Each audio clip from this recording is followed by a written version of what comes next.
சொந்த வீடும் நைவாவென்று அழைக்குதடா தமிழா. அந்த நாட்களை நினை, அவை நீங்குமா உனை, நிழல் போல் வராதா.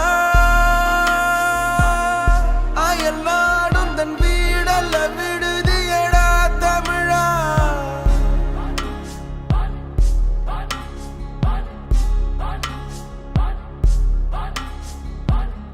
வானம் எங்கும் பறந்தாலும் பறவை எண்ணம் தன் கூட்டில், உலகம் எங்கும் வாழ்ந்தாலும் தமிழன் எண்ணம் தாய் நாட்டில்.